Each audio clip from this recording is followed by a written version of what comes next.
And I'm told that some of our guests from members of the executives and the mayors were accommodated somewhere, but they are online on the virtual platform.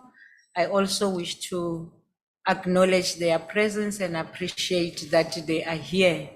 And I'm told that they couldn't be here because of the space. I think next time we should look at the space, because at least we have a gallery where we can accommodate them.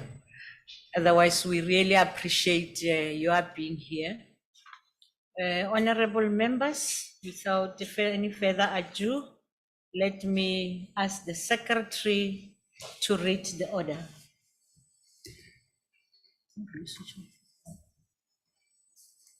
Debate on vote number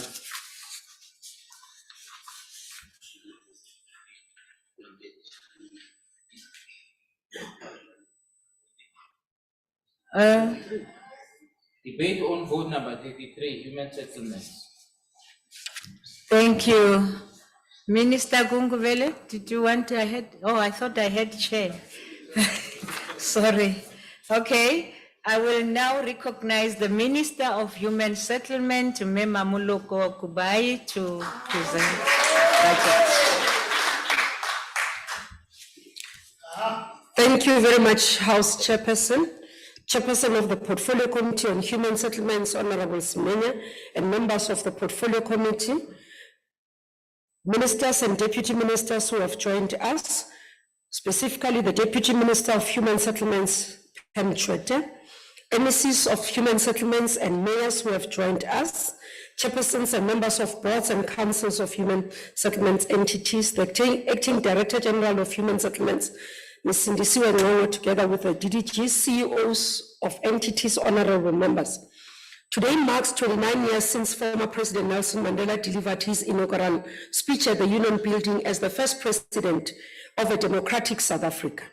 On that momentous occasion, he said, amongst others, I quote, "We have at last achieved our political emancipation.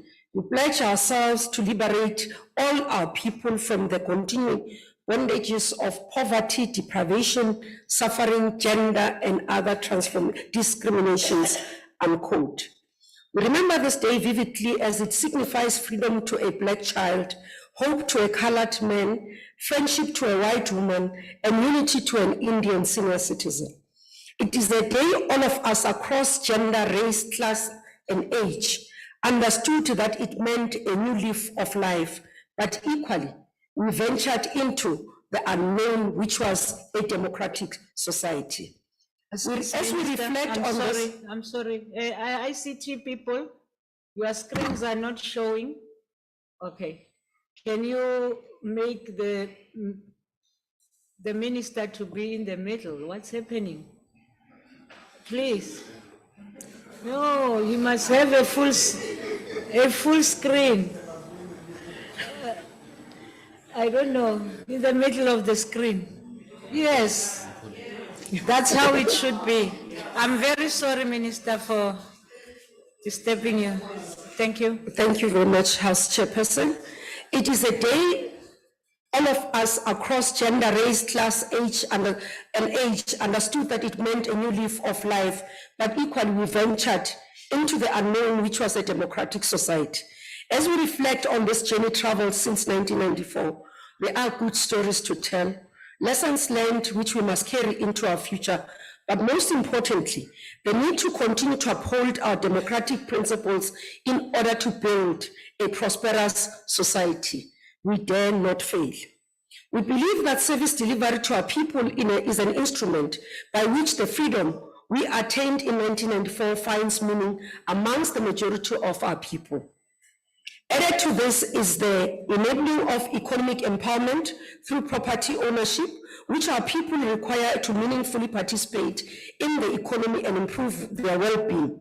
Throughout these years that we have enjoyed freedom, our people have been patiently waiting for our government to make good on its promise that said there shall be houses, security, and comfort for all.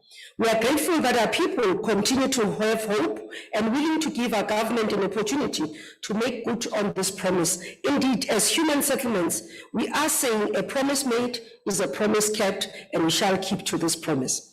It is in this context that we have adopted an approach that demands without exception that the actions of all human settlements departments and all its entities must be devoted to achieving and fulfilling this promise.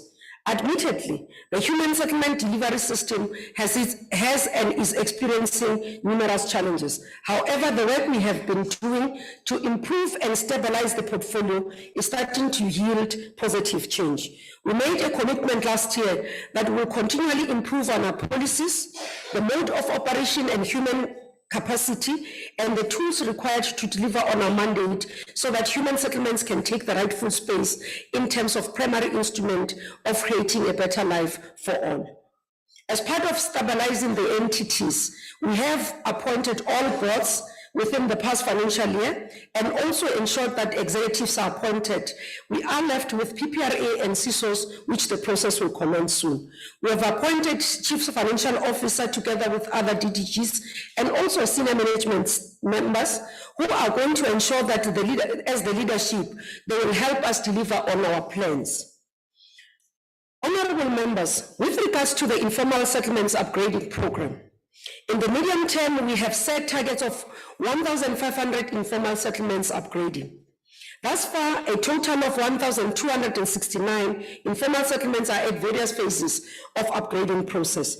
This program has immense challenges, which we plan to overcome by entering into social compacts with communities and ensuring that suitable land parcels are acquired to build houses for our communities. In the process, the department will continue to provide support to both provinces and metros to ensure that our target is achieved.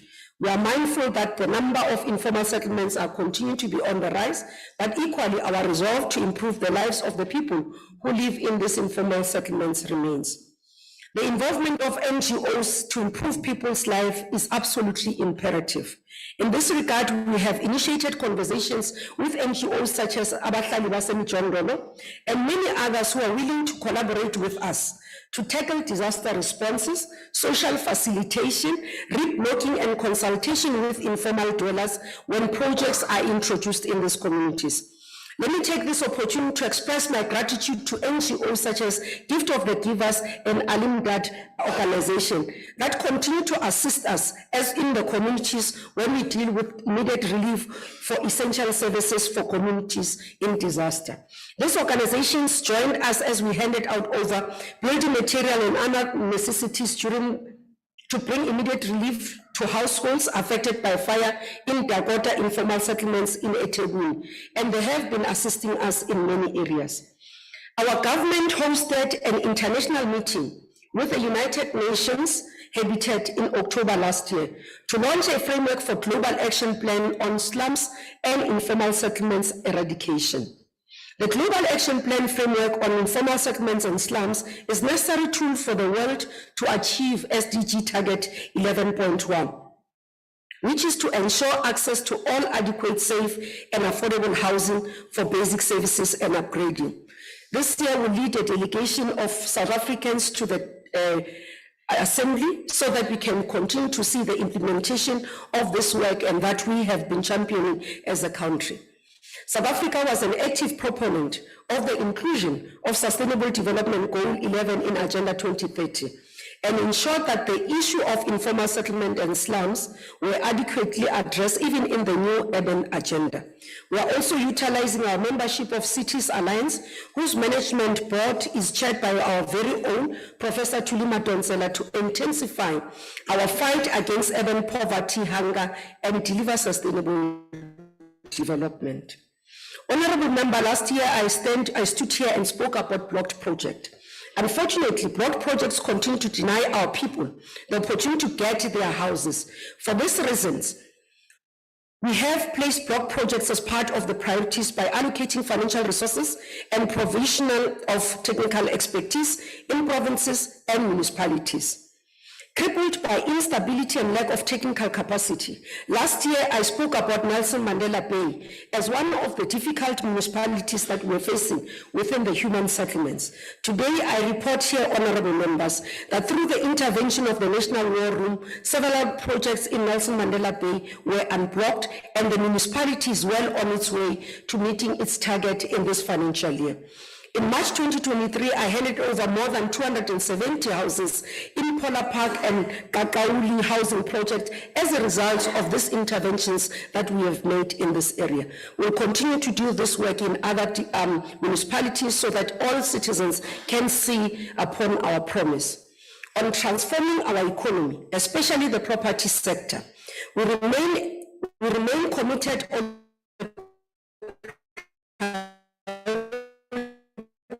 for our government as part of RA had to establish a property sector transformational fund.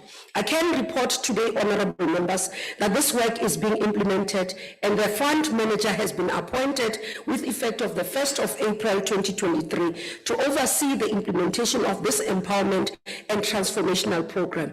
The Deputy Minister, Honorable Chwete, will highlight the work that we are doing in transformation, especially in empowering women in this sector.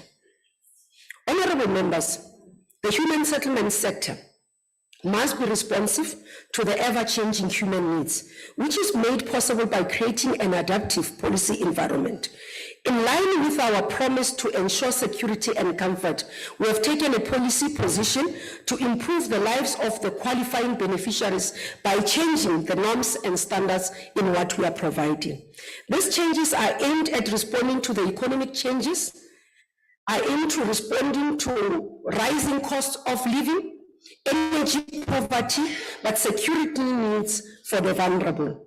From the 1st of April, we have decided as human settlement sector that all subsidized houses that are being built will be provided with solar panels. For rural communities,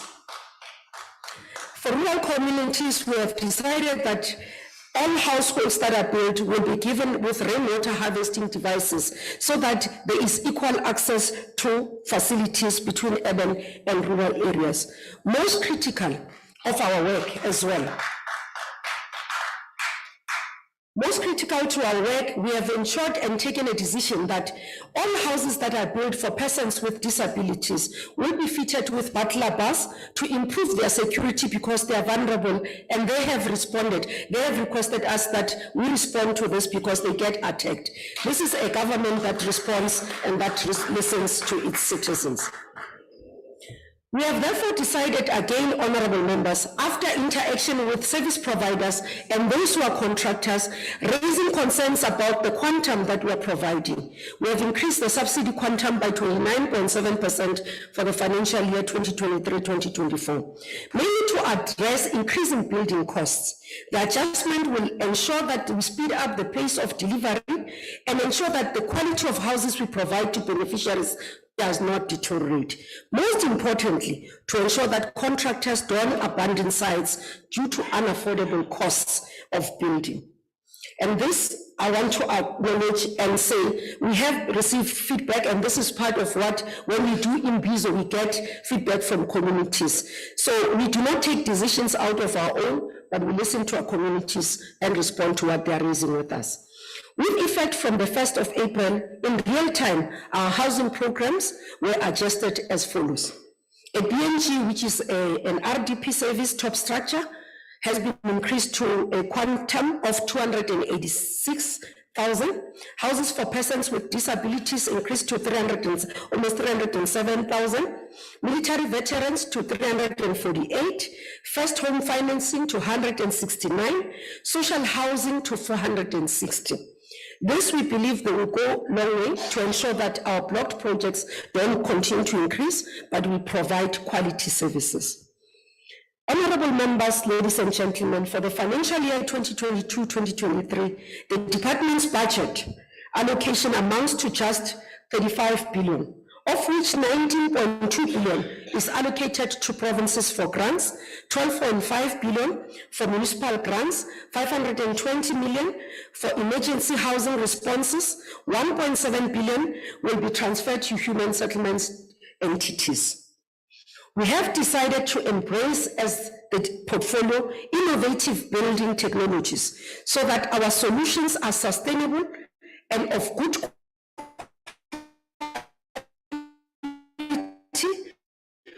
with efficiency and cost effectiveness. Being our primary method of response to disaster will no longer include the temporary residential units. Instead, it will prioritize alternative building technologies. In this way, our immediate intervention will provide a permanent solution and do away with double expenditure on temporary accommodation and thereafter a permanent solution. Here are the proposal interventions for disaster response. It's alternative building technology, which are sustainable. More of them are 70 and 80 years durability, and the cost is within our quantum. Building material supply for those who are able to build for themselves. South Africans have said to us, give us the opportunity to do for ourselves. Homeowner managed repairs through a voucher system where the disasters have happened. Climate change is a reality, and we have to put measures not only to respond, but to take preventative measures and steps working together with COGTA, such as evacuation of families and removal of communities who have built their homes in low-lying areas. Indeed, building structures that are climate change resistant has become a fundamental strategy. And therefore, we work together with National Home Builders Registration Council to ensure that the quality of the work that you are doing is actually important. We have listened to people who've raised that their concern is that the quality of houses sometimes in these communities is not up to par, and therefore leaves people feeling that it's a disaster waiting to happen. This critical area is being addressed by the bill that is before the NCOP as we speak, and therefore we believe that it will provide necessary protection for our communities and our consumers. Honorable members, it is self-evident that government alone without other societal stakeholders will not be able to deliver the country's housing needs. In this regard, we are calling on private sector to join in an important journey of housing for the nation. This evening, we'll have a roundtable with private sector in finding lasting solutions to ensuring that we provide housing for the nation. The National Housing Finance Corporation has also signed a memorandum of understanding with New Fontaine Gold Mine to speed up the implementation of employer-assisted housing scheme. I must appreciate Minister Mantashe, the support that the mining sector continues to provide, and also the engagement and willing to work with us as Department of Human Settlements.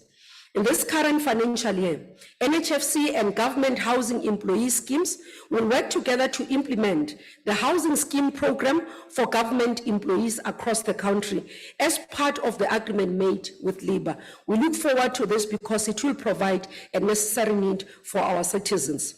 Honorable members, those who plead with us to give them title deeds are child-headed households who without ownership risk losing their homes, widows and elderly women who live in precarious conditions of abuse and intimidation, and beneficiaries of houses who wish to use their property to empower themselves. Security of tenure, although enshrined in our constitution, remains an elusive privilege for many poor families in South Africa for several years and several reasons. Some entities of state have not released the land on which many housing developments are located. Others are holding on to property portfolios emanating from the pre-1994 dispensation. And therefore, we will work together, especially with those who are holding the 99-year lease, to be able to release this title deeds. It is for this reason that I have initiated the Mawika Ministerial Project to transfer almost 14,000 title deeds, of which 8,000 will form part of the first phase of this project. This is to ensure ownership of a community that has struggled for 30 years to obtain formal title to their properties. These properties are currently held by Northwest Housing Corporation and the City of Tshwane. Our government will not rest until we have achieved land justice in this country. Breaking the apartheid special development requires acquisition of land. And therefore, when we see a lot of people utilizing 70% of their income in terms of transport, says our work is cut out for us. In this respect, in 2022-2023, we have received 539 hectares of land that has been released by government, Department of Public Works, to HDA for human settlement purposes. We have acquired 1,500 hectares of public and privately owned that is being finalized for us to be able to provide human settlements responses. Our effort to break the apartheid spatial development will include a combination of programs, namely social housing, urban renewal, first home finance, informal settlement upgrading, provision of service sites, amongst others. I'm pleased to report that over the past year as well, SHRI has been able to successfully complete construction of 14 social housing projects, and the investment in this has led to more than 7,900 jobs that have been created. On the eradication of asbestos as one of the priorities that we've set, we have been able to eradicate almost 1,500 roofs in Seshego and 1,200 in Kanyamazani in Mpumalanga. The department remains committed to eradicating this asbestos roof, and we have allocated a total of 220 million for this financial year through the HSDG in the provinces of Eastern Cape, Free State, KwaZulu-Natal to implement 27 projects across those provinces to remove the asbestos roofs. One of the areas that we are concerned, and we've made it a priority, is the removal of mud houses. Since last year's pronouncement on prioritization of the eradication of mud houses, 5 provinces have implemented the program to eradicate mud houses, and in this financial year, 8,262 mud houses were eradicated. This is the previous financial year, sorry. And in this financial year, we have set aside 1.7 billion, which will remove 11,701 mud houses across the country. We will introduce the use of remote sensing through satellite technology and other mechanisms to be able to remove this remove the mud houses across the country. This means that we need the capacity of the skills that we have to do. On human capacity, we are doing a skills audit as announced by the President during one of his questions and answer session in Parliament, where we will need the skills that are required for the department. We will relentlessly pursue excellence and performance improvement by applying a strict framework skills allocation system without exception. In conclusion, Amartya Sen, in development, as Freedom said, the development consists of the removal of various types of unfreedoms that leave people with little choice and little opportunities of exercising their recent agency. The removal of substantial unfreedoms is constitutive of development. Uninhabitable human settlements is one of these unfreedoms that should be removed. As human settlements, we are committed to the covenant that we shall build the society in which all South Africans, irrespective of race, gender, and age, are able to walk tall without fear in their hearts, assured of their rights of human dignity. Honorable members, I table budget vote number 33 for your consideration and approval, and acknowledge my guests, young people who are interns in our department, who ran an innovation competition and therefore are my guests in the budget vote and related activities. That is Lufuno Chivasa, Sanelisiwe Zanibe, Nokwazi Sibanda, and Mpo Mukhele. This encourages our team to continue to find innovative solutions in providing services to our communities, but most importantly, responding to the challenge and responding to the call that there shall be houses, security, and comfort for all. I thank you, House Chairperson. Thank you. Thank you, Honorable Minister. We now invite the Chairperson of the Portfolio Committee on Home and Settlement, Honorable Semenya.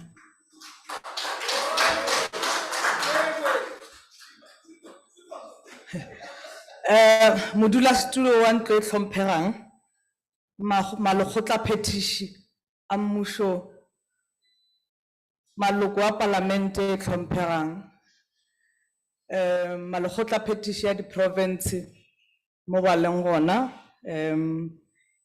setšhaba ka kakaretšo re a le dumediša. Honorable Chairperson, human settlement is not only about housing, but holistic development to respond to the needs of the people where they live or they are settled. These require a government that is working with the people and various social partners for successful realization of the policy objectives.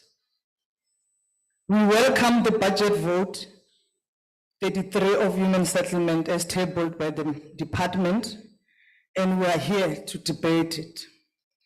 As a portfolio committee, we have had various engagement with the department and its entities on the key program affecting our people in informal settlements, challenges facing municipalities and metros.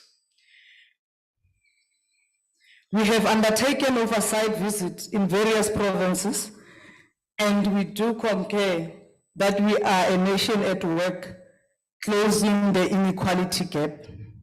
This is a commitment of the African National Congress exists to advance. We do so within the context of our society. Critical to recognize is that more than 83.6% of South African households live in informal dwellings in 2021, followed by 11.7% in informal dwellings and 4.2% in traditional dwellings. Households that live in informal dwellings were most common in Limpopo and in Mpumalanga, at the average of 96.3 and in Mpumalanga 89.8. These statistics tell us that 8 out of 10 South Africans have formal shelter. This is the progress of the democratic government.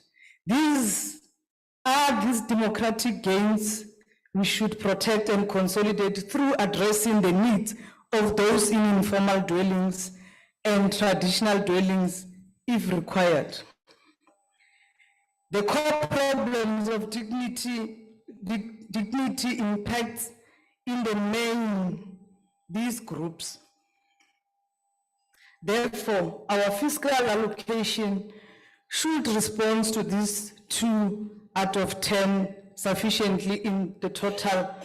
There between 2.9 and 3.6 million people living in informal settlement.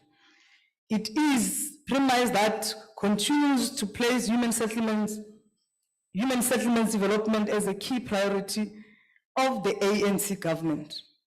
At the time of the survey, 13.6% of South Africans households were living in RDP or state-subsidized dwelling over 4.5 million houses. To argue the democratic government has not made strides to transform society like scientific evidence, but much is needed to close the housing backlog. Property market have also experienced annual national residential property price inflation was 5.4% in October 2022. This has a severe impact on the low income and middle strata, which is largely precarious. As a portfolio committee, we have deliberated on the plans of the department and their entities. We have received a report from the Auditor General on the implementation of the audit outcomes. This is done to ensure we have a comprehensive perspective on the state of the entities and department to ensure progress in undertaking to strengthen governance for efficient service provisions. I will highlight some of the key observations made by the portfolio committee and what we recommended as this is a strategic thrust of our engagement on the budget, which resource a plan. We welcome the department's prioritization of the 3-year plan to unblock the projects, elimination of asbestos roofs, and eradication of mud houses. We have thus recommended that the department must provide a list of these block projects in the country and the plan to unblock them, and the list must be submitted as soon as possible to allow members as they go to the constituency office to be able to oversight on the matter. We welcome the work being done around the digitization of the housing beneficiary list and recommend that the department fast track the digitization process on housing beneficiary list, as these will ensure transparency and accountability. Noted the progress made in filling of the vacant post in the department and entities, and call for the expedition of the appointment of the new Director General in order to create stability in the department and in the entities. Our agility as a state to respond to the disaster is a critical capability we should develop as a government. We live in the times that are prone to natural disaster, and our ability to provide adequate shelter which protect the dignity of people is critical. We support the phasing out of the emergency housing grant in order to move towards alternative housing technologies. This was because the emergency housing program was deemed to be costly to implement. And some of the provinces and municipalities could not actually move with speed to address these challenges. The committee welcomed the use of alternative building technology, which can be assembled within 7 days. We have recommended that the department needs to ensure that alternative building technologies are well communicated to communities to ensure their buy-in and support. Furthermore, ensure that alternative housing technology comply with the South African Bureau of Standard. We have noted that the quality of services provided to our citizens was still in a challenge due to facts that housing or human settlement is a concurrent function. Concurrency means that housing function is shared between national, province, local government. As a result, accountability is often evaded by the spheres of government and the poor performance by some of the provinces and municipalities.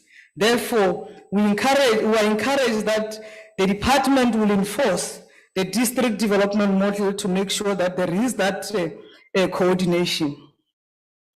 We further note that changes in the payment system of contractors, that the bulk of the money would not be paid on the foundation phase of housing construction.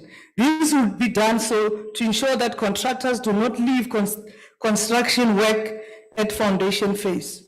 The changes should not be leave construction work at foundation phase. Therefore, these changes ought to be communicated effectively. We further noted we further support the department's intent to change in subsidy quantum to accommodate the inflation. And well done, the minister, because there is no excuse from the contractors who build shadow work to our people. And all of us, we should work together and make sure that we deal with contractors.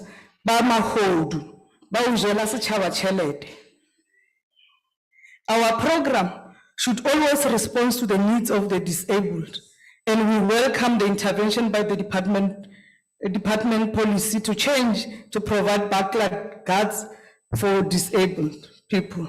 This was because there were a lot of break-ins in houses owned by disabled people. These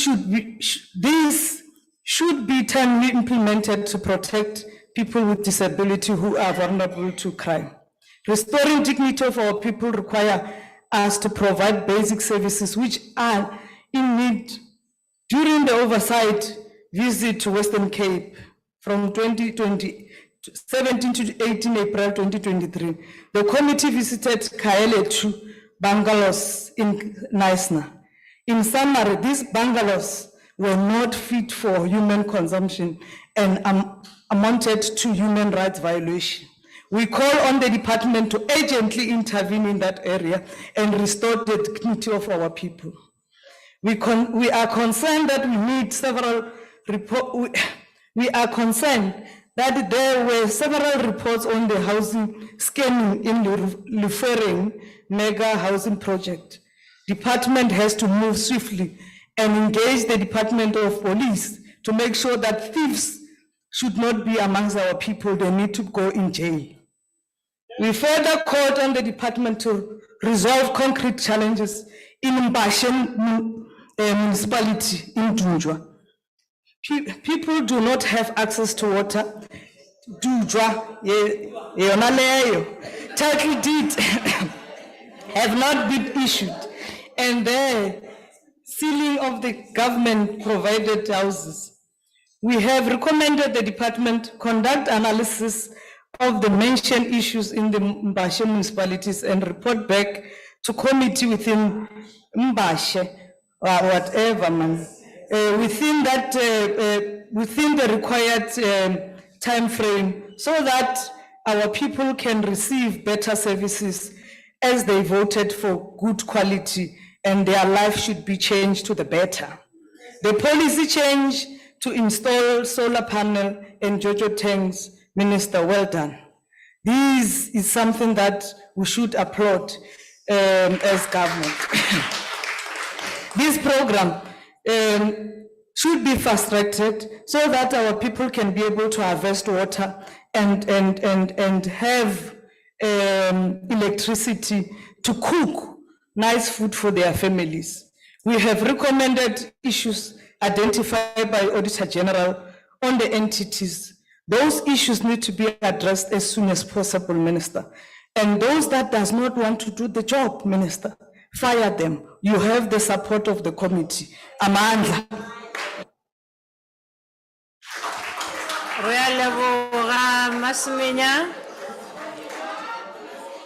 Honorable Mpiti, ixesha ngelakho.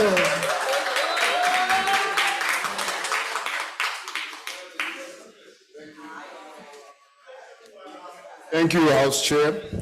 Today we are reminded of the hopes and dreams of South Africans who in 1994 hoped to secure their dignity, opportunity, and their future. Embedded in these hopes and dreams was possibility. Possibility that through housing, families could find shelter for a place to eat, sleep, relax, and raise a family. Possibility that families can even enjoy physical and mental health and live in a safe space, in peace and in dignity. Possibility expressed in the utmost significance in Section 26 of the Constitution of the Republic of South Africa. That everyone has the right to have access to adequate housing. And furthermore, that the state must take reasonable legislative and other measures within its available resources to achieve the progressive realization of this right. Human Settlements, one of the country's most crucial frontline service delivery departments, has destroyed this possibility. For the 13 million South Africans still living in informality, the suffering continues, and we cannot be mistaken as to why it continues. It is because of the ANC, the breaker of promises, the protector of no one, and the omen of impossibility.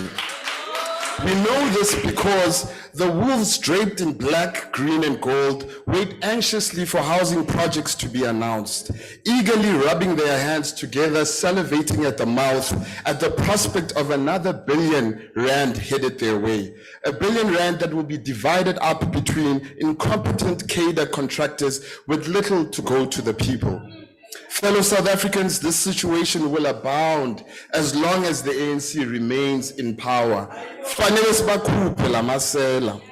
House Chairperson, according to the Executive Authority statement in the APP of 22-23, a number of priorities for the year were agreed to, including increasing the issuing of title deeds with specific focus on clearing the pre-1994 stock, eradication of mud houses, digitization of the beneficiary list, unblocking blocked projects, addressing the asbestos roofs, and an increase on serviced sites. These priorities continue to form part of the current financial year 23-24. Some of these priorities were not easily traceable in the specific APP targets and indicators, which makes it difficult to identify and track these targets. For example, there were no clear strategies or targets for the number of mud houses to be rectified, or the number of title deeds to be issued within the financial year, or a deadline for the digitization of the beneficiary list. The number of houses of asbestos roofs to be targeted were also not listed, or a number of blocked projects to be unblocked, or a target for the number of service sites to be provided for 22-23 and 23-24. Furthermore, most of the target indicators related to the reports that track progress were without clear annual targets for the number of units to be delivered for each category, making it difficult to ascertain progress on departmental priorities. In other words, the national department had no targets in relation to its core competencies. It is clear that this debate will be a list of much more hollow promises for the upcoming year. At CISOS, the entity that millions of people living in complexes across South Africa rely upon for dispute resolution, there continues to be a slow response to disputes that are referred to the entity, with many not being adjudicated within the 90-day period. Residents continue to wait in excess of a year to have their issues attended to. As the DA, we remain concerned with this particular entity not being able to conclude their policy on revenue collection, which continues to impede its work. The DA has called on the NHBRC to institute lifestyle audits on housing inspectors who in some cases are receiving kickbacks from developers or contractors for approving poorly built houses. We strongly believe that this will go a long way in protecting South Africans against the ruthless underworld of housing projects in this country. The National Housing Finance Corporation has still not indicated what happened to the 3 million rand transferred for rental housing relief. The entity took an entire year to finalize the disbursement policy. Now that the COVID pandemic is over, the entity needs to tell us what happened to the 300 million rand that was set aside. The department has also instructed provinces to provide evidence of measures taken to downscale the delivery of units, encouraging provinces to move towards a site and service approach. In the DA-led Western Cape, the rapid land release approach is coupled with pre-approved plans, bulk infrastructure, pattern books, and wet cores.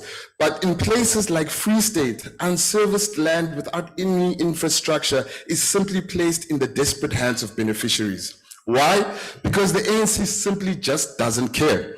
The Housing Development Agency is subject to gross corruption and mismanagement, which has incurred in excess of 150 million in irregular expenditure in recent years. Despite the millions lost to fruitless and wasteful expenditure, the ongoing investigation and the big shot talk of officials about consequence management, little has been done to solve the problems of this entity.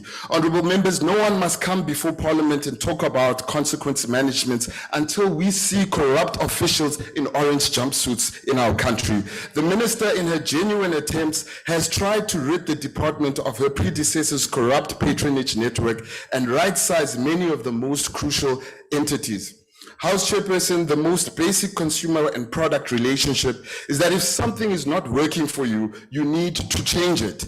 As the DA, we understand that an inclusive economy is possible when the public sector inspires confidence. This is why the DA believes that less red tape and more decentralized economic decision-making leads to more investment, more jobs, and more tax revenue to be spent by government on growing equality of opportunity and providing strong safety nets for the vulnerable. This cannot happen with widespread corruption that continues unabated in this Department of Human Settlement. These actions have taken away possibility for ordinary South Africans and deprived them of their constitutional right as outlined in Section 26 of the Constitution. I thank you. Thank you. Honorable Michael Singh.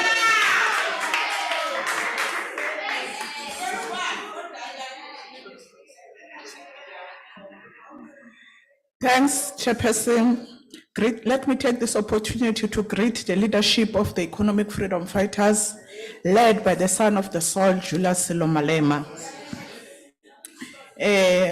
House Chairperson, South Africa is at the peak of the housing disaster, and we Order. found ourselves leaderless and directionless in the process, meaning that the country may explode at any moment from now on. There are currently over 2.5 million families in need of housing. And at the rate which we are going, this number will grow every year. While the capacity of the states is to provide for the housing needs for the population diminishes each passing year. In the next 7 years, our population is expected to reach 65 million people, and most of this growth will be already congested in urban areas. At the moment, we have no solid plan for this population explosion. We have not made any single advancement in addressing of our population growth and housing need crisis. The reason might be simple, that we have no idea how to fix the present crisis of housing in this country. The state, in partnership with the right wing and consecutive civil society movement and the racist municipality administration, such as the one in Cape Town, resorting to criminalizing for the desperation of our people for homes, without ever providing solution to the crisis faced by the majority of our people. To them, being poor equates being a criminal. This is literally a case across the whole country. This housing crisis is made worse by the fact that a large group of people are excluded for benefiting on government housing schemes because they earn more than required the amount that could make them to qualify for housing subsidy. They also don't earn enough to buy their own homes too. So in this segment of the population, it's stuck and they may rent forever. House Chairperson, linked to this crisis is a crisis of farm workers and farm dwellers. Every single year, the racist farmers across the country are mistreating our people, are torturing our people, are evicting our people, and farm workers are the victim every day. This practice has been strong exercise in the provinces like Free State, Northwest, Northern Cape, and Western Cape. Over 2 million who had called farms their homes were evicted in this country between 1994 and 2020. There are many cases of this, others were not recorded. House Chairperson, the Department of Home and Settlement must not outsource their responsibility when it comes to the challenges that have faced the farm workers and farm dwellers to the Department of Agriculture. This crisis persists under the capitalism. Housing is not considered as a basic human right. Almost 67% of evicted end up in urban centers, mostly in informal settlement, and continue to live in poverty and unemployed. Of those evicted, around 58% were long-term occupiers of those farms, and even their families were buried on those land. This crisis is more than just about a physical structure of a shelter, but it's about the keeping and restoring the dignity of our people. Abakwazi ukuyongxengxeza kumadlozi abo xa kuquba izinto zomhlaba zibabethiwe ngoba bayavalelwa. Singabantu bezinyanya, singabantu abamnyama. Kunyanzelekile sibuyele siyogxengxeza apha abantu abakuthi balele khona. As a classical example, this is how the DLED City of Cape Town is working together with the Leash and Call Propel Property Solution. And we're enslaving our people for building the house on the development called Somerville in Gales River, under the disguise that the people were buying homes in secure complex. The Propel, assisted by the city, force our people of paying the levies that did not benefit anyway. Now the Propel and the city are taking those residents to court, and the government of the day is quiet for not paying these fraudulent levies in order to repossess these houses. This proves the massive collusion and that exists between the developer, the municipality, and the banks. The EFF previously called abolishment of using house security for loans from financial institutions. The housing crisis is essentially the crisis of capitalism, and it only can be addressed once we address the capital accumulation of property. The EFF in its 2019 election manifesto made reference to legislation of scrapping of the 20 to 30 years of housing loan agreement. The EFF called the state to convert unoccupied building into affordable houses for the poor and offer a long secure lease to hold building. The state and only the state can reform the social housing market in an urban center, which is now into turned to the cash cow by the greedy developers to assist the compliant municipality. Minister, through you, Chairperson, you went in Ward 52 in eThekwini ngo-2019 for election. Wabokhela indlu abantu aba-disabled, abana fence, bathi buyela. Umama Khawula uthi uyasebenza. Sothi bafuna ngoku, bafuna i-fence because they've been marked every day. So you hope whatever in your plan, you must make sure you go in Ward 52 in eThekwini. Based on the highlight that was highlighted, the EFF reject the budget vote. I thank you. Thank you. Order. Thank you. We proceed now and order, members. Order. Mam Hlengwa, isikhathi ngesakho, ithuba ngelakho Mam Hlengwa. Kwanele. Sakhuluma ngaphandle. Thank you.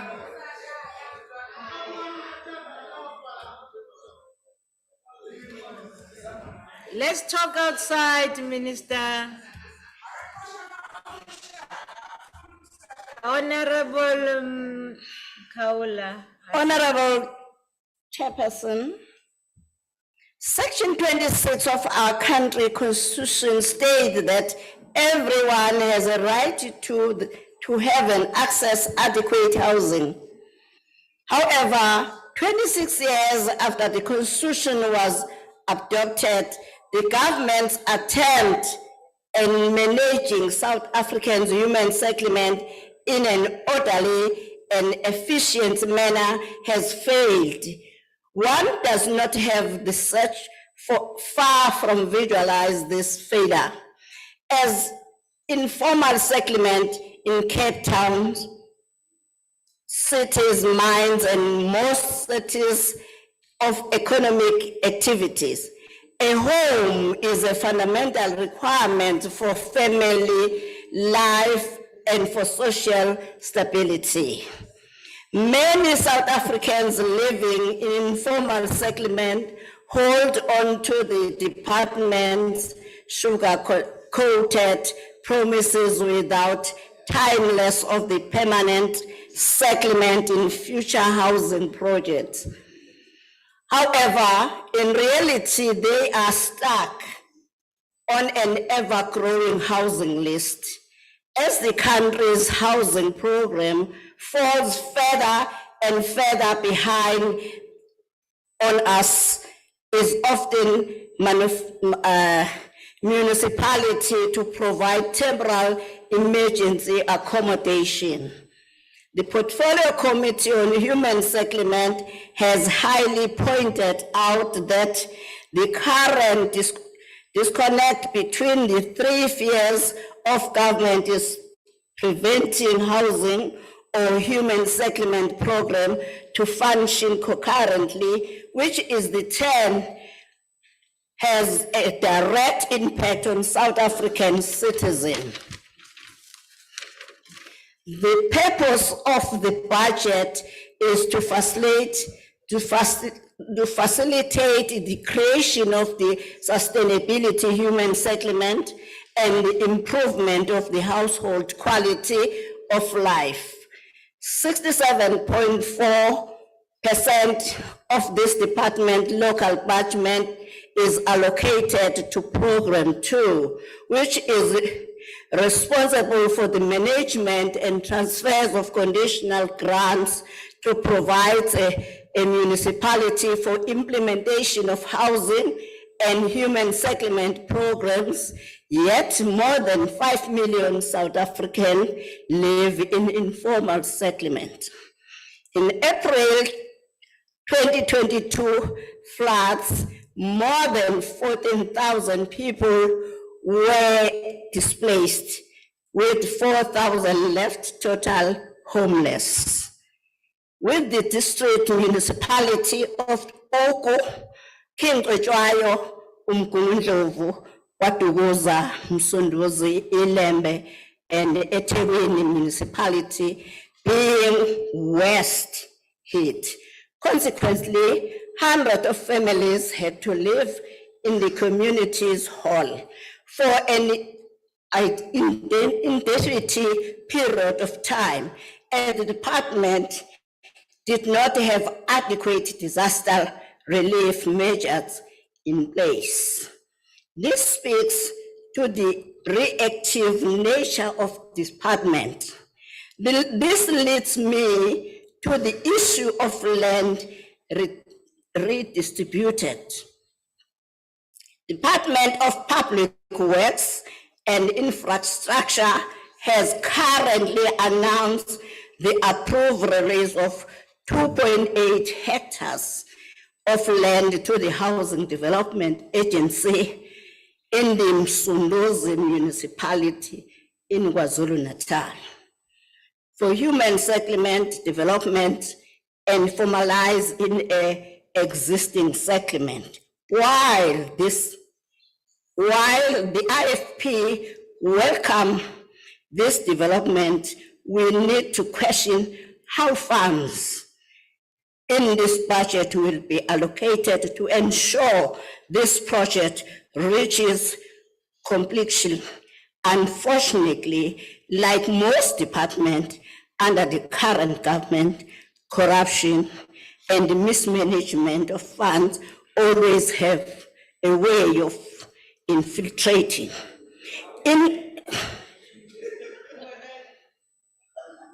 I am the IFP. In consideration of the concerns raised, the IFP accept the budget.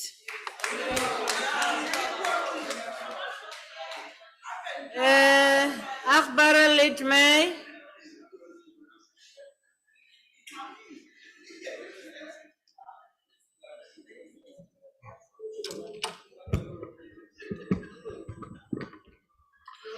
Thank you, Chairperson. Informele nedersettings skiet op soos paddastoele in Suid-Afrika. Yes, you can hear me. I'll give you time. Informele nedersettings skiet op soos paddastoele in Suid-Afrika.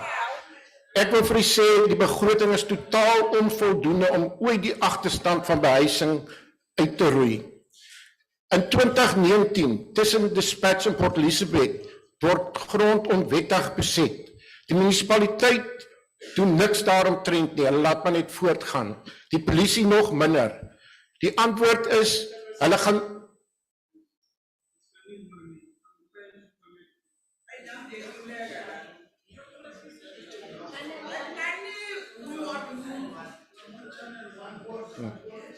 Hulle...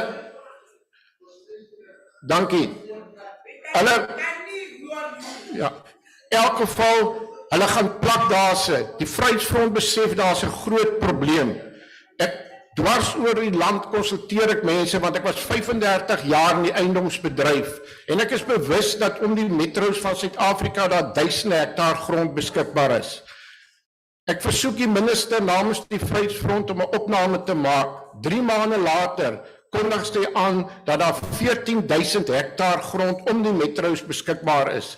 Maar om dit tot residensieel te hersoneer of ontkoppel soos hulle sê, neem tussen 5 en 7 jaar, sê die prokureurs. Ek wil vandag vir die departement sê, baie dankie. julle dinge reg gekry wat ek dink het nie julle nooit so vinnig nie. Binne 4 jaar is die probleem opgelos. Die Vryheidsfront is trots. Hoekom sê ek ons is trots? Want nou kan mense nie sommer net enige plek gaan plak nie. Ons kan voor die stadsbeplanners kan vooruit beplan. Ek is bly die minister verwys na die Oos-Kaap. Ek was verlede week in Jagtveld, dis Bettelsdorp, waar hulle besig is met 'n bouprojek.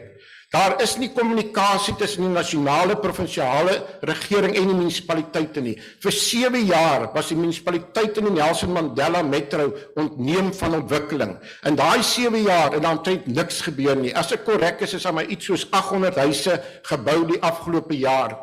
Ek wil vir u sê, is 8 kontrakteurs wat besig is met die projek. 83 huise sal binne die maand of 2 klaar wees. Maar 'n belangrike ding, daar's 8 kontrakteurs. Ons moet kyk dat kontrakteurs goedgekeur word. Waarom sê ek so? Te veel projekte het skade gelei omdat die regte kontrakteurs nooit aangestel is nie. Baie kere moes dit geherfinansier word. Ons mag dit nie toelaat in Suid-Afrika nie. Dan 'n belangrike ding ook is dat ons moet een ding onthou, die bruin en swart mense in hierdie land beskik oor vakmanskap as dit kom by die boubedryf. Ons moet die gemeenskap meer betrokke maak. Terwyl ek op die terrein is, toe praat ek met van die mense en iemand nie weet nie, die grootte van 'n huis tans is 41 vierkante meter, bietjie groter as 'n dubbel motorhuis. Toe sê van die mense wat hulle graag sou wil hê is 'n groter huis. Dan kan hulle op 'n later stadium die binnemure voltooi. Hulle sal bly wees as die badkamer voltooi word en sê 1 slaapkamer. Dit kan gebeur, maar ook 'n belangrike ding, dan moet hulle fondse bekom. En om dit te bekom, moet daar titelaktes uitgereik word. Want die oomblik as jy 'n titelakte in jou besit het, dan jy toegang tot 'n finansiële instelling. Dit maak mense trots. Ek ry baie kere in die swart gebiede rond, dan hou ek stil by mense, dan sê ek, hoe is julle besig om nou verbeterings aan te bring dan soort finansiering van die privaat sektor? Ons in Suid-Afrika word baie mismoedig. Maar ek gaan vir die een ding sê, as ek in 'n plakkershut vandag moet bly, sal ek geen moed hê vir die toekoms nie. Ek sal geen moed hê nie. KwaNobuhle kan ek noem. Ons het nou tydens ons vervoer oorsig besoeke Khayelitsha onder andere besoek. Dit het gereën die dag. My hart het gebroei as jy kyk na die omstandighede van daardie mense. Ons in Suid-Afrika sal moet iets positief doen. Ek dink ek het die antwoord, maar ek weet ek het dit nie die tyd om dit vandag te sê nie. Maar dit is nie nodig dat mense met flintersingplate moet bly nie. Ons kan ander oplossings vind. Ek wil afsluit. 'n Huis maak jou trots. 'n Huis gee jou moed. En dis wonderlik vir enige kind om die middag terug te keer na 'n huis om in te woon. Ons moet alles in ons vermoë doen om hierdie agterstand uit te wis. Ek dank u. Thank you. Asimukeleni usekela ngqongqoshe uMamu uChwete.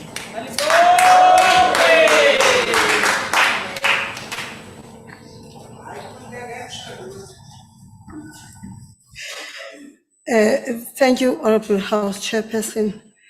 Good afternoon, Minister Kubai, Chairperson of the Portfolio Committee, Honorable Smenya, Ministers and Deputy Ministers, MECs of Human Settlements, Honorable Members of Parliament, Acting DG, DDGs and senior officials, Chairpersons and CEOs of our entities, ladies and gentlemen who are streaming online from the city of Cape Town Council Chambers, all viewers who have joined us online, I greet you all this afternoon.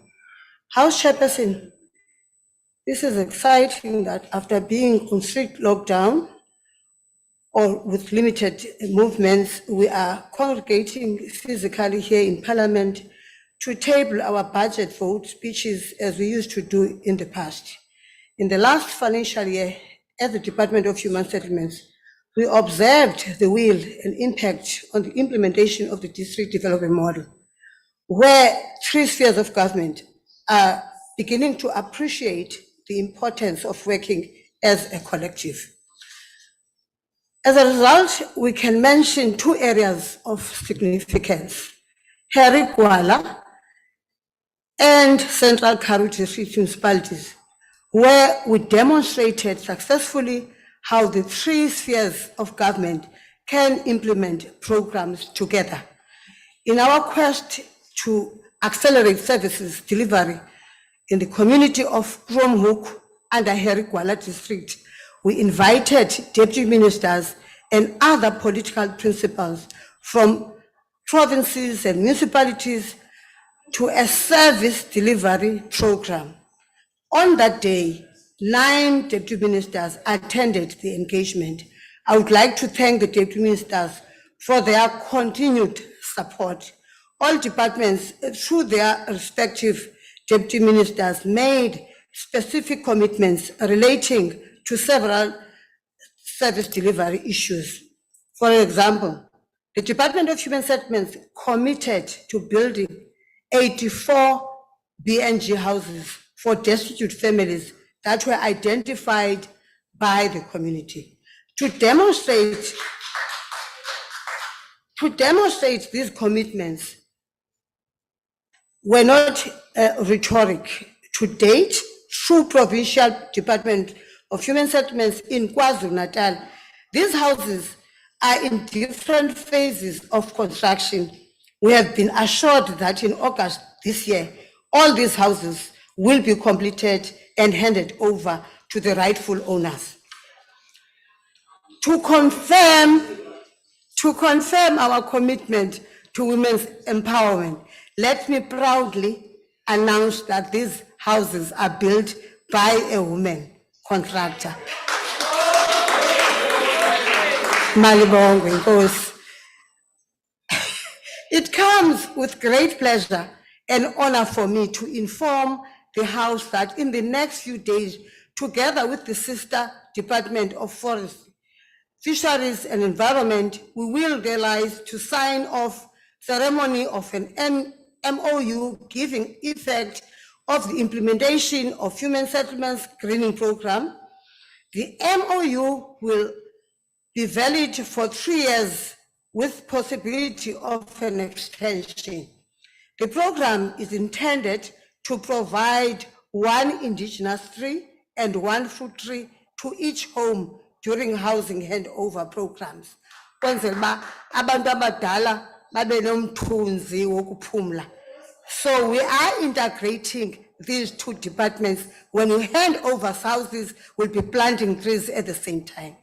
House Chairperson, I was privileged last week on Thursday to accompany Minister Kubai to an imbizo in Soweto.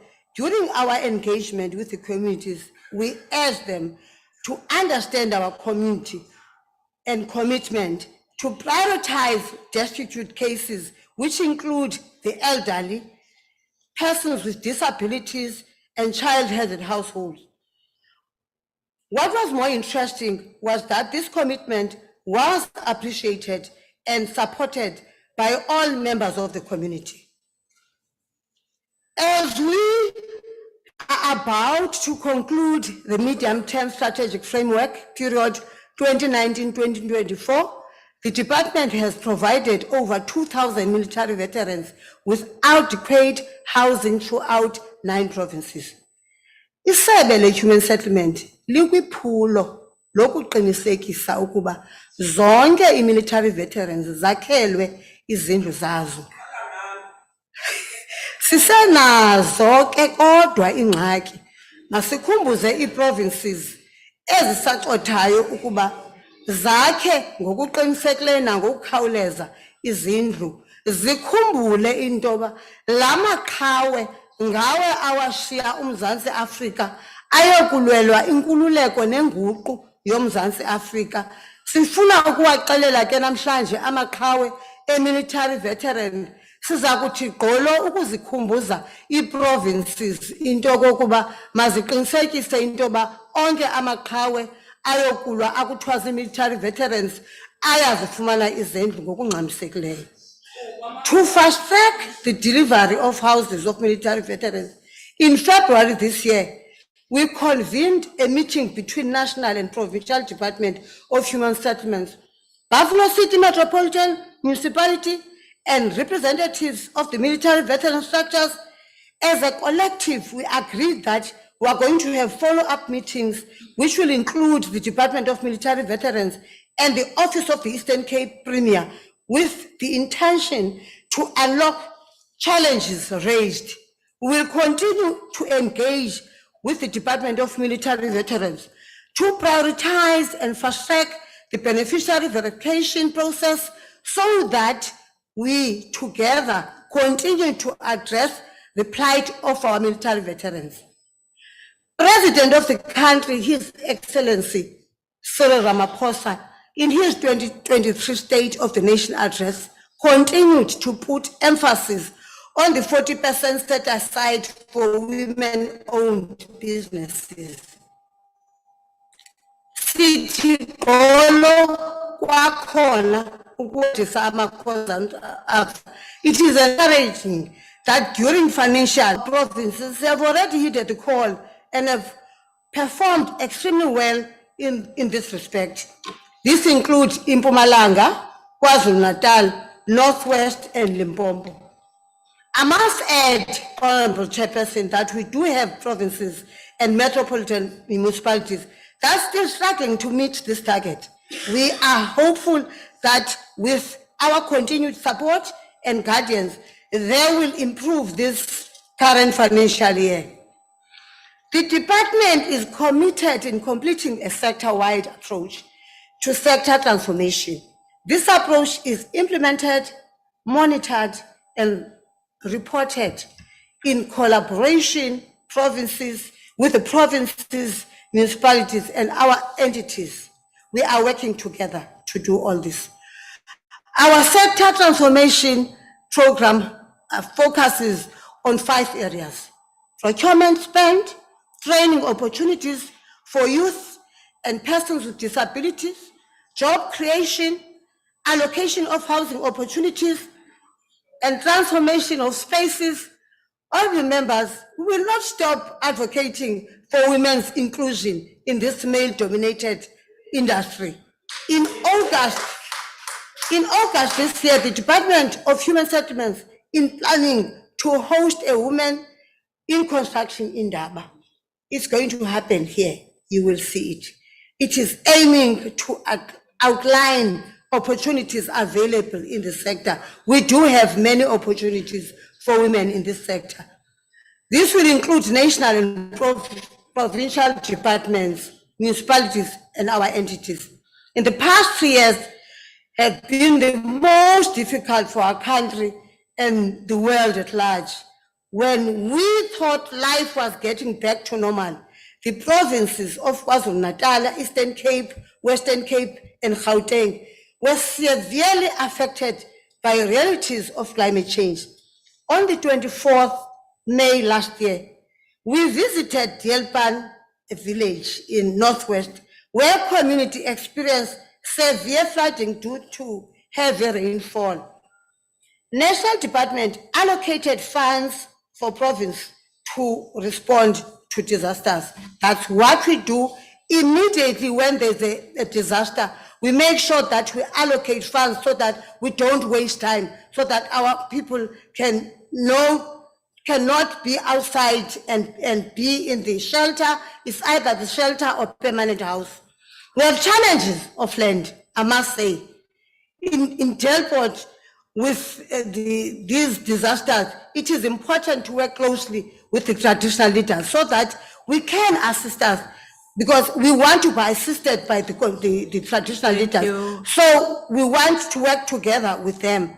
Towards the end of March this year, Thank we you, visited. Honorable Deputy Minister, your time has expired.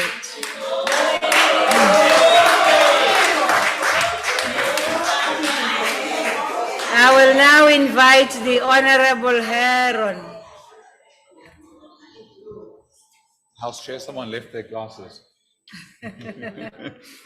House Chair, South Africa may have the largest housing delivery program in the world, as we acknowledge in our Human Settlement Committee's report, But as we've said in both the committee and the National Assembly before, a free house is not necessarily an affordable house. The spatial inequality and the human settlement patterns that remain inequitable and dysfunctional across South Africa, as we also acknowledge in the report, is a product of the manner in which we've delivered this largest housing program in the world. Dysfunctional human settlements are evidenced in nearly every single B&G housing project across the country. This dysfunction arises from a number of factors that combine to create suburbs of poverty, which reinforce the spatial inequality and relegate beneficiaries of this free basic housing to continued socioeconomic exclusion and physical isolation. These factors include, firstly, the development of large-scale housing projects of hundreds or sometimes even thousands of houses, particularly B&G homes. This creates new settlements equivalent in scale to a suburb, where every resident or every household is indigent. House Chair, we would build functional human settlements and begin to reduce spatial inequality if we integrated smaller scale B&G housing in established neighborhoods in our towns and cities. Secondly, the location of these human settlement developments, which have perpetuated exclusion and isolation. For as long as provinces, cities, and towns allocate or acquire greenfield land on the outskirts of towns and cities for the purposes of housing developments, we entrench the apartheid spatial logic and undermine spatial transformation. House Chair, where people live really does matter. We will only address spatial inequality when we deliberately pursue new human settlements that are physically integrated into the well-established, properly developed, and already serviced neighborhoods in our towns and cities. The identification of priority development areas as a strategy to resolve spatial transformation will not succeed where these areas do not integrate various public housing typologies into well-located areas. We welcome the decision to increase the subsidy quantum so that the quality of free basic housing, our B&G product, will improve. We also welcome the commitment to installing solar panels and water tanks so that our developments now include hot running water and are more affordable to live in. However, if we are to achieve the intention of Section 26 of the Constitution, we need to overhaul the individual subsidy system, in particular the household income threshold. A more reasonable subsidy regime will go a long way towards making our large public housing program fair and meaningful, and perhaps we will achieve Honourable Member, elusive your time is spatial up. justice. Thank you. We thank you and we support the budget. I now recognize Honorable Tseki.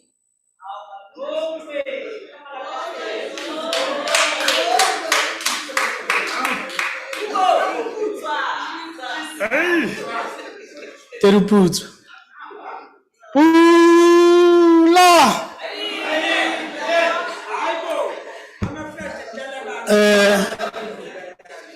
Greetings to the chair. Greetings to Honorable Makaula. And greetings to all members. On behalf of the glorious movement, I stand to support the budget vote with a very important quote that there shall be shelter for all. 1994, today, a new dawn was born. A political breakthrough of the people was born. A first democratically elected president was born. I repeat, a first democratically elected president was born. Our constitutional democracy has brought about an era of justice and dignity. On that day, we declared that April 6, 1652 shall be history. The democratic ANC government has put in place programs in which we respond to live reality of many South Africans. As a country, we implement one of the largest housing programs in that continent.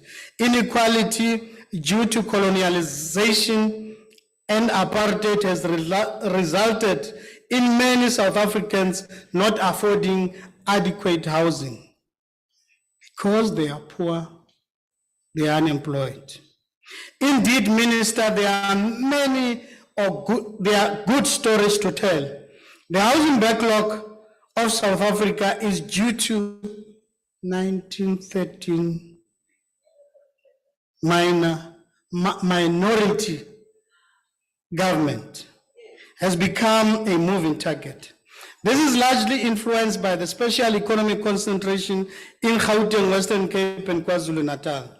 The special economic concentration results in high levels of migration within the country as people residing in provinces of less economic activity such as Limpopo, Eastern Cape, Northwest, Free State, Mpumalanga, and Northern Cape move to the three provinces for economic opportunities. Depending on the work or economic opportunities on those who has job hunting in the cities, they either move to informal settlement or reside in congested areas without sufficient basic services or families. Because of 1652, because of 1885, because of 1913. It is for this reason the department has built alternative housing program of rental and housing subsidies. With the current global economic, migration is getting pronounced and we should continue to plan human settlement of the future. In the medium-term budget, the department will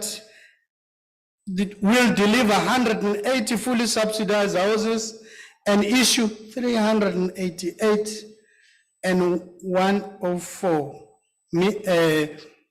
thousands, sorry for that, title deeds to beneficiaries from low-income houses. These activities is within the Integrated Human Settlement Planning and Development Program with its allocation of 73.5 billion rands. For this money is to transform the living conditions and restore dignity to an African women and men who were robbed their land through the barrel of a gun. The African National Congress has always placed the empowerment of the poor and the marginalized as the key beneficiaries of socio-economic transformation. Since 1994, we have built houses for the poor and vulnerable. We have developed low-cost houses for the middle strata, or what is termed missing middle. Globally, cities in developing countries has experienced challenges of informal settlement. The central challenges affecting informal settlement dweller is security of tenure and access to basic services. And they face risk of crime and other challenges which require a comprehensive approach. The department's upgrading of informal settlement program is a critical program to respond to the plight and conditions of the people living in informal settlement.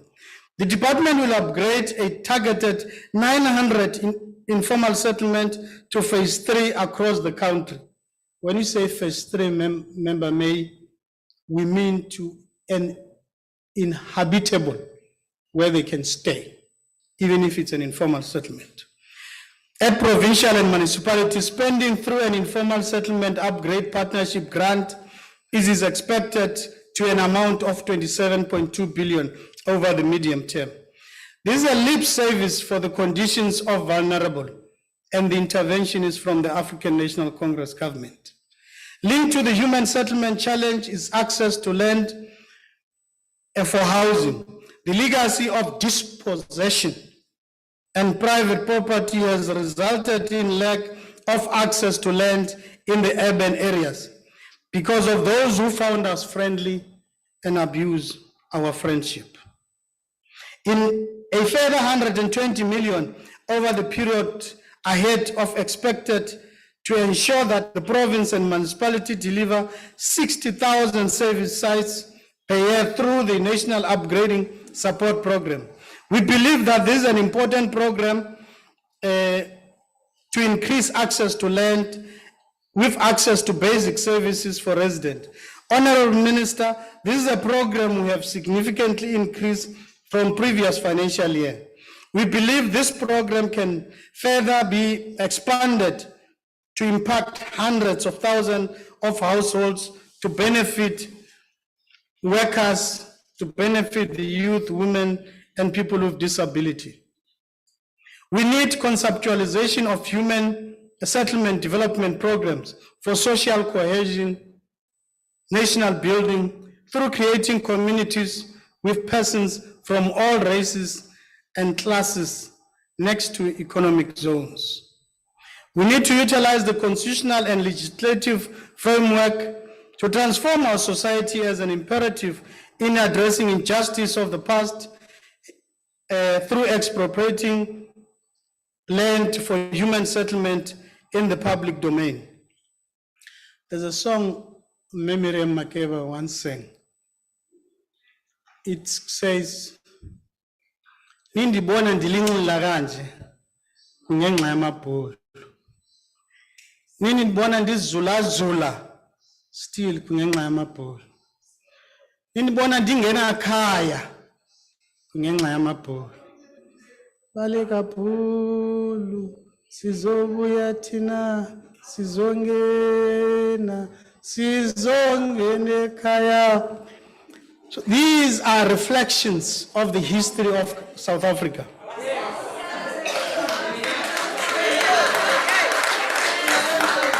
State capabilities, another critical element important to implementation of policies and ANC manifesto commitments. We need to continue to strengthen the technical capacity of various infrastructure units in provinces and municipalities. The inability to spend funds should be the problem of the past as we march successfully to social transformation of our society. Therefore, the national department should also develop capacity to deploy and solve problems in various provinces in the face of planning and project preparation process, financing and project management. This will be critical to ensure funds transferred realize their impact within the intended period. Our decisiveness is central in consolidating our democratic reins from threats of derailment by forces who do not seek to transform the lives of our people, but to preserve their economic domination, as been in the case in the last 30 years of our democracy. Some even run to United Nations, to the Western countries, with false pretense that we are robbing them of their land. Thank you, Honorable Member. Your time is up, sir. Thank you.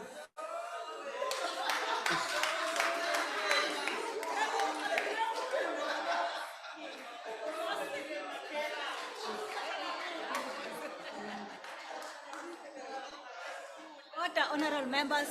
Order, honorable members. I now recognize Honorable Nyonso on visual platform. Honorable members, the room is too small, including yourself as well. Thank you. Honorable members, I now recognize Honorable Nyonso on visual platform.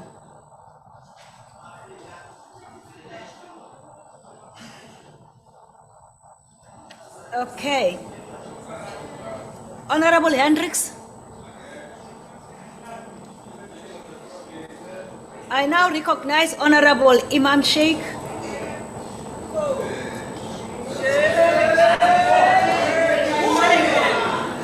Thank you, House Chairperson. I didn't know that parliamentarians knew how to sing as well.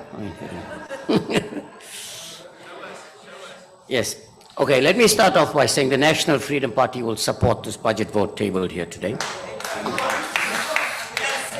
Having said that, through you, Chairperson, I think we must understand that we have a population increase of over 1 million in this country annually, which simply means the demand is going to rise.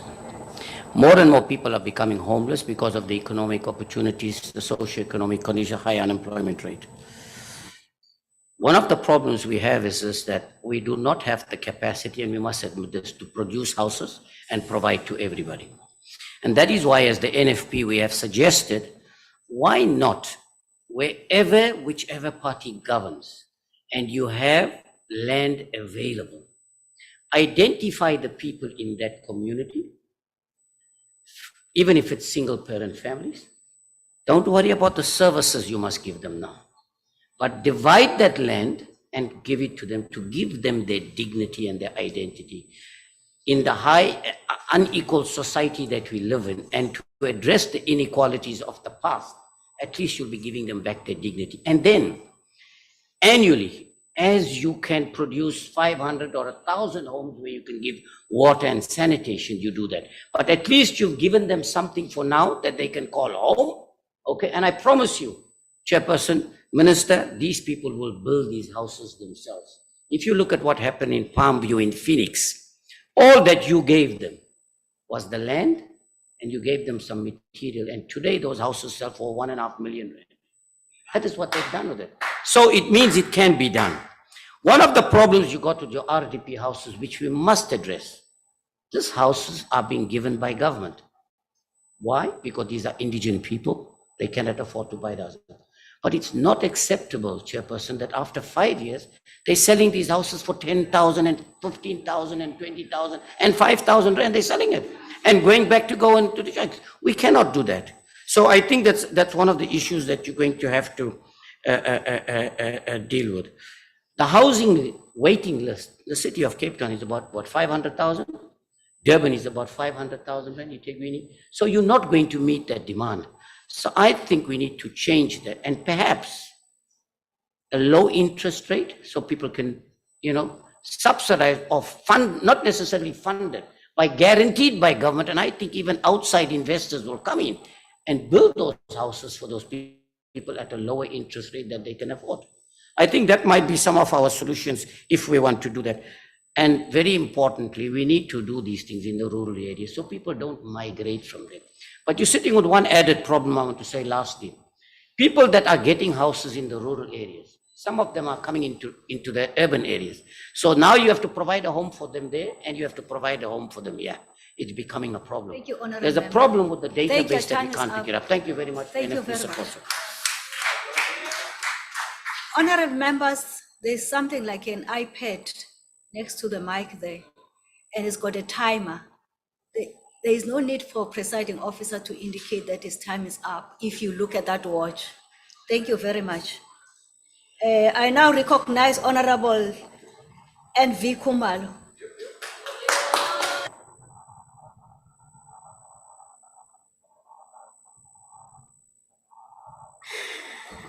Thank you, House Chairperson. Everything we do is governed by principles and values that we subscribe to, including the budget process. The budgeting process is governed by principles including transparency, accountability, participation, equity, non-discrimination, and equality. The human settlement budget may have followed some, but certainly not all the principles. The reality is that the budget process is not limited to the point of allocating funds for certain functions, but includes accountability, which year in and year out seems to not be a priority. As a result, the citizens of this country have to foot the bill for a lack of accountability. There are millions of South Africans waiting for houses for which money has been stolen. I'll make an example of the many examples across the country.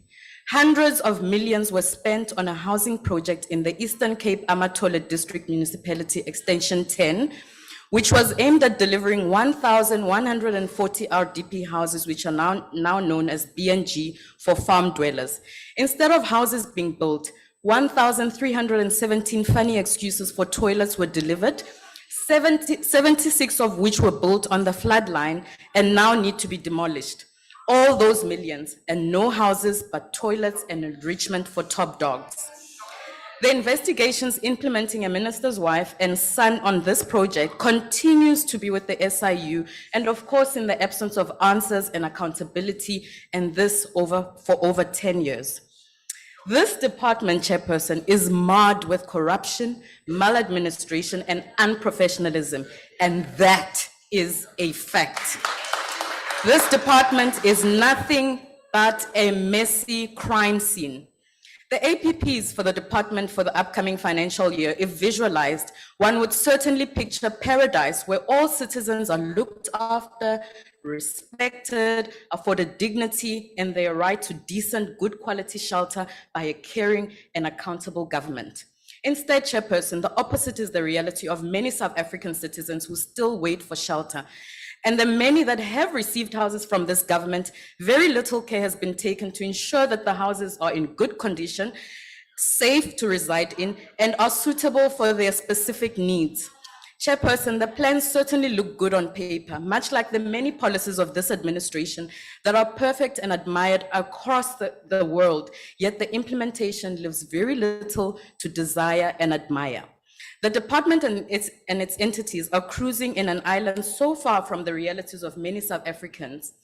There are a lot of monitoring and evaluation reports written every year and very little changes to benefit citizens. This government has been comfortable to simply tick boxes all around and have people live in houses that are literally falling apart as early as 3 months after handing them over. And as per the norm, no consequences whatsoever. Department employees and staff continue uninterrupted. Perhaps the most welcome filling of vacancies in the department and its entities will result in some positive changes in the lives of South Africans. While one cannot deny that many provinces, with the Eastern Cape topping the charts on failure, are simply not performing, there are people still awaiting relief for disasters that happened for as far back as 2017. It is clear that the failure of areas such as emergency relief are as a result of poor leadership and the absence of a will to act and deal with corruption. In the upcoming financial year, provinces no longer have emergency housing grant. For failure, the department could have nipped in the bud. It's worrying that the practical plans of dealing with victims of disasters have not yet been well thought out, particularly the temporary accommodation arrangement during the 7-day period in which the much welcomed alternative building technologies are implemented. We hope that this innovation from the department will not be another opportunity for a looting spree where victims of disasters are needing support, because it will be business under the very same people who have failed to step up to the task to serve vulnerable citizens. While unblocking projects is a good plan, it must be noted that there are over 600 block projects with only half in work to be unblocked. And noting the urgency in which business is conducted in this department, it is clear that not all block projects will be unblocked and completed in one more financial year. We should be concerned that the targets and plans are increasing, the capacity is not. We should be concerned that the form and allocation of land development, human settlements, informal settlement upgrades do not often respond directly to government's commitment around special intent and transformation, but on paper, it all looks rosy. We all should be concerned about the 1 million title deed backlog and the challenges associated with issuing title deeds, and also worried that only 7% were issued in a whole financial year. We all should be concerned about the poor performance of informal settlement upgrades. We should worry that despite the minimal budget increases annually, the agenda of delivering decent quality shelter to those who are in need does not increase. I'll say it again. South Africans deserve better. South Africans will use this power through the ballot to boot the non-caring ANC out and welcome a caring government who will conduct business under the principles of fairness. You are going to Harvard, when you are going to Harvard. Thank you, honorable members. Order. Thank you, honorable members. Order, please. Order. Honorable members, now I recognize Honorable Malimaji. Over to you, sir.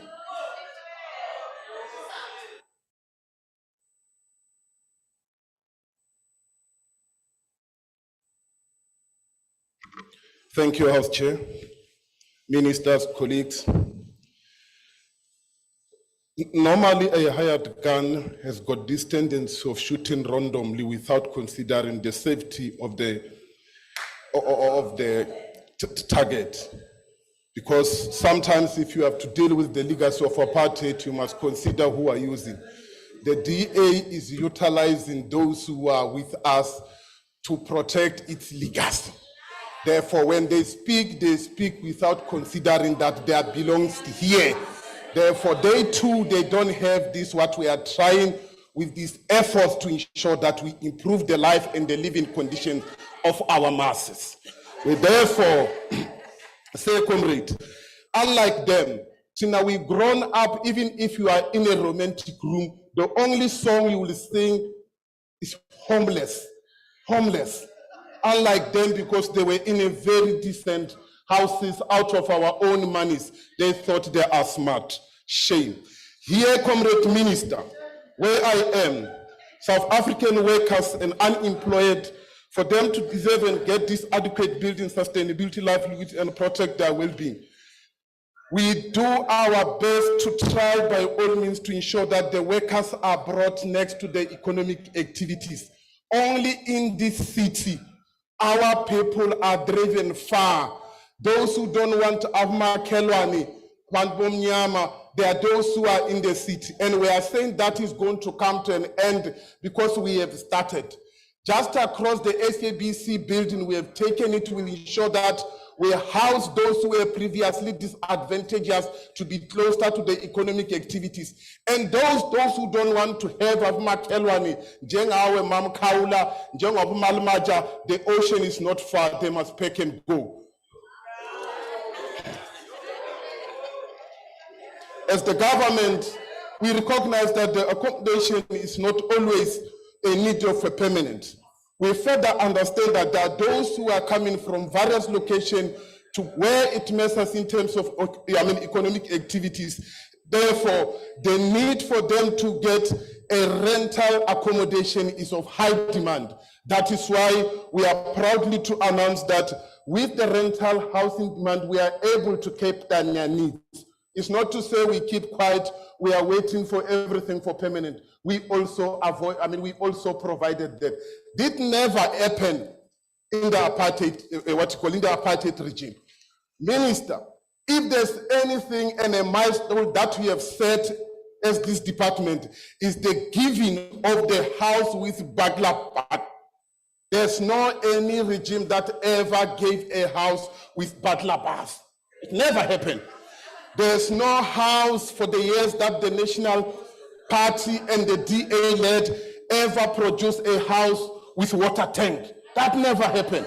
It never happened in our lifetime that you will have a house with solar panel. That never happened.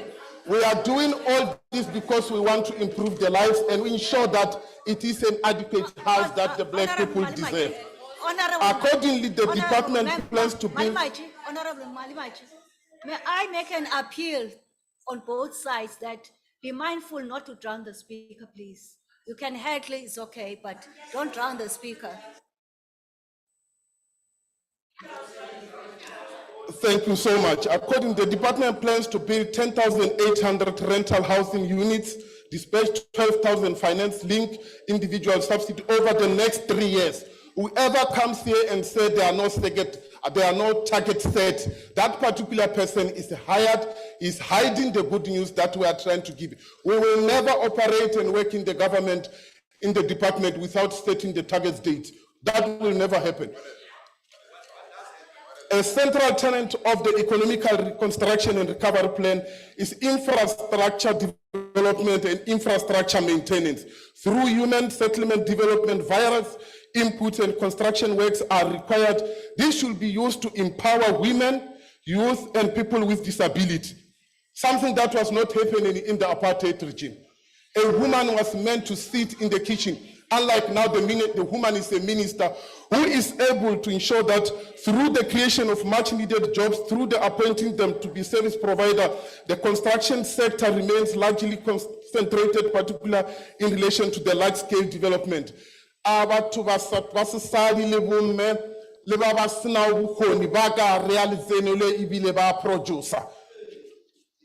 Transformation, Honorable Minister, require a concerted effort for local economic development through ensuring that inputs such as bricks and other construction inputs get manufactured locally and through small businesses and cooperatives. This is the positive economic spin-off of infrastructure development. DJ, wake up. We are continuously saying of now we have traveled the whole country ensuring that there's an adoption of housing consumer bill, which we intend to improve the structure and ensure that no more shady work.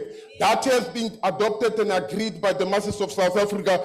Ours is to ensure that no longer shady work, no longer in qualified contract can get work and build. And we are saying, Comrade Minister, this is long overdue and this has to be implemented now and we ensure that we move on. Honorable Chairperson, we must also note with concern the opportunism which are advanced by human lumpen elements who disrupt infrastructure projects because they seek business opportunity without following procurement processes. We should also work with law enforcement agency to combat extortion, which also has a negative impact on successful implementation of quality housing project as gangster demand funds in project for no work. Here in Cape Town, Chairperson, we know the corrupt relationship of the Democratic Alliance and gangster in Cape Town. We are aware of the suspension of an MMC in the city of Cape Town for aiding gangster and criminal elements in our social housing development project. Comrade, if you talk corruption, the corruption is here. There's no any other city that has got corruption than this other one. Their own project managers are project managers who are from internationally. As we speak, they are from Zimbabwe. As we speak, they are from other countries. Now it has been exposed when they expelled their own MMC is because he didn't want to cooperate. The fact of the matter was about to loot and cheat and ensure that our people are driven as far as Walanga, Nyanda, and to ensure that there's no development there. Thank you so much, Comrade.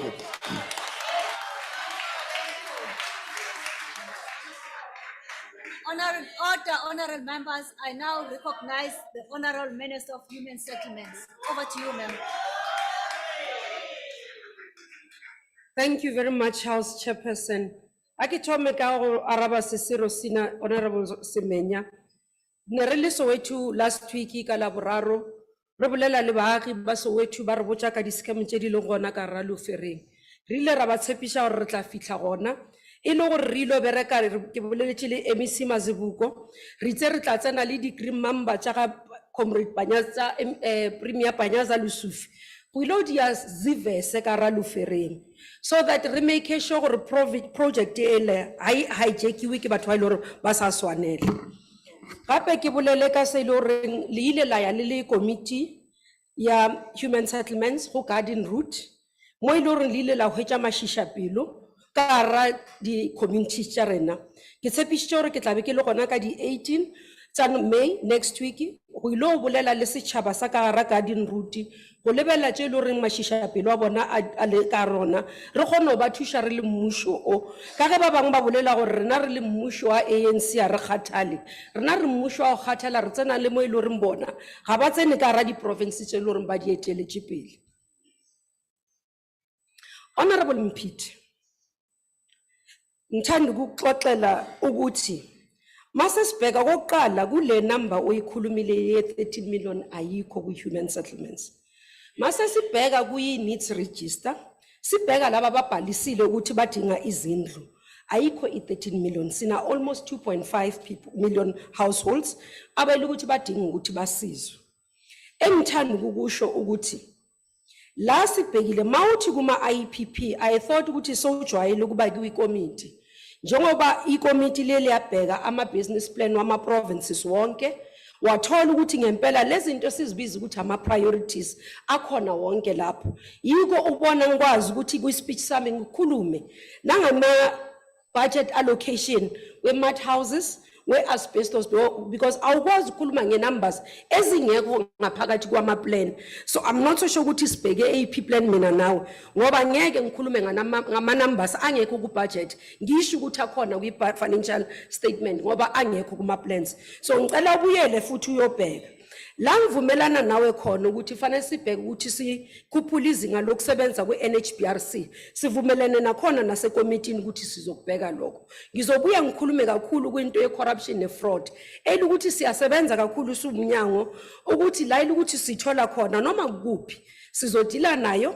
Si-ensure ukuthi abantu bayafacea ama-consequences. And ngizothi mangiphendula no-Honorable Khumalo, nginibonisa ukuthi kukuphi la ukuthi abantu sebaxoshiwe, abobani sebaboshiwe across, ngikunikezele ama-example mase ngiza lapho.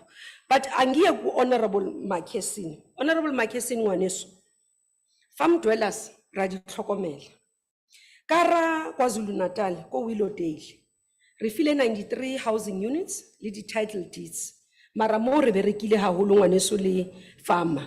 So ha se di farmer se kaofela tse le re tla di fihlela ngwaneso e le re ha di sebedisane le rona. So ha re ba tlohele ba iketsetse ra bereka le bona. So farmer ena ka ra KZN o re file lefatshe ra tloga ra ilo aha ra di fa di farm workers. So ke one ya di example tse le re na le tsona re kgona go re thuse setšhaba sa rona.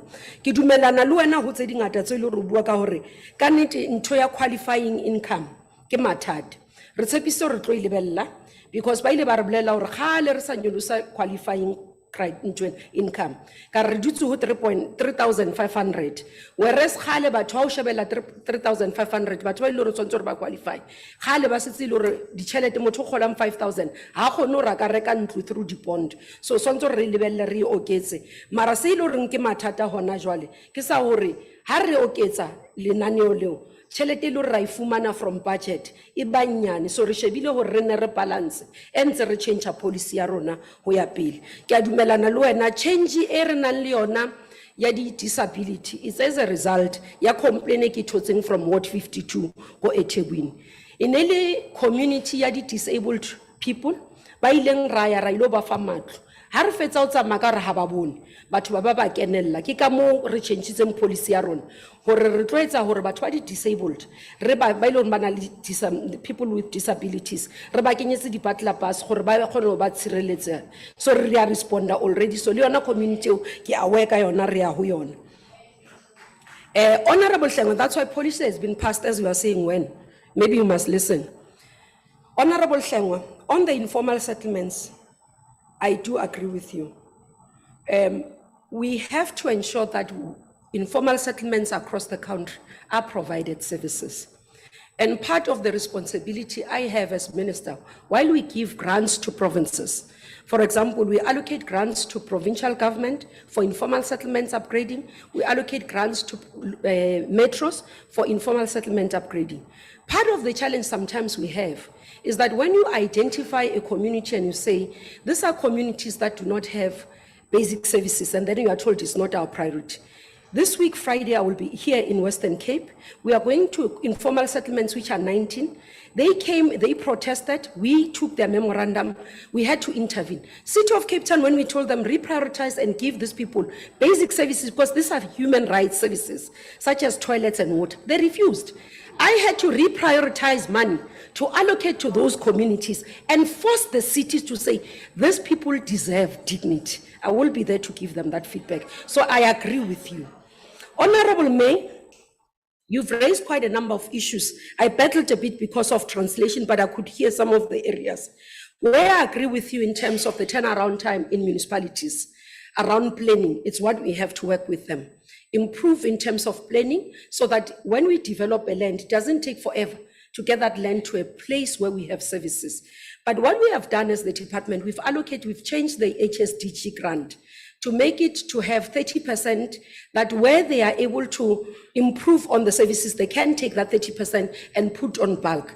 That we believe it will fast track in terms of needs of building and it will assist in communities. So this will go a long way. I've been to many communities where we have difficulties of projects, we go in and intervene or we send technical teams to go and assist us. So this is the work that will continue. We monitor even in terms of projects, so we'll improve on that one.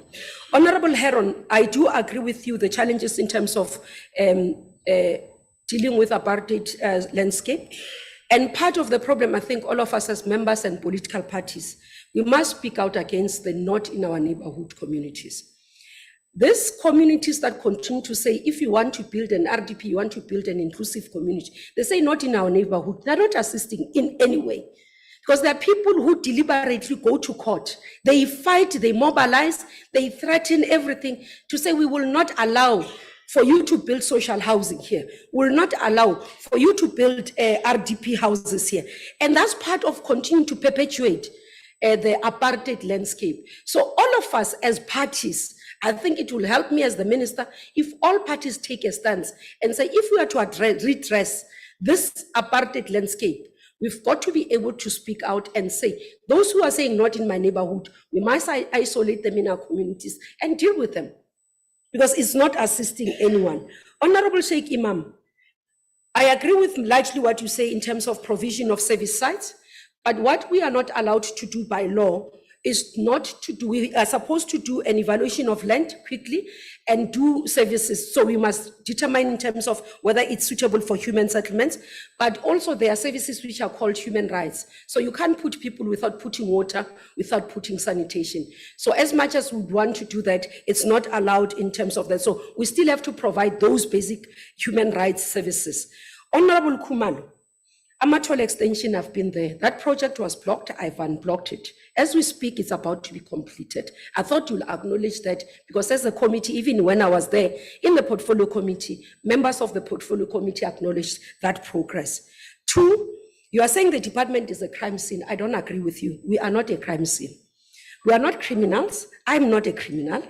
I'm not corrupt. I can stand here because part of the generic issues, problem we have in society is to generalize. Let me make an example.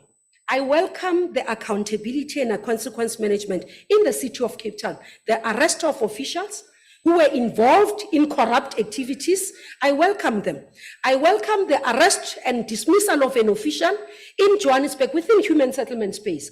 I welcome the 2 court cases that are in Free State on human settlements and will continue, where possible, open cases ourselves for those who steal against poor people. I always say, corruption is not a victimless crime. It's got victims, these are mothers, these are widows, these are child-headed households. And that's why I always say it across 2 parties. I do not play political games when it comes to this portfolio because I understand its responsibility and its obligation. Where there's criminal activities, we will be the first to take action. And I can assure you, we will never even fear. That's why across our supportive to the mayor in the city to say, I support you with the action that you are taking because it dents on the work that you are doing as human settlements. Irrespective of party, we must stand and say no to corruption in human settlement. We are not a crime scene. Thank you. Honorable members, that concludes the debate and business of the mini plenary. The mini plenary now shall rise. Hallelujah, Minister, hallelujah.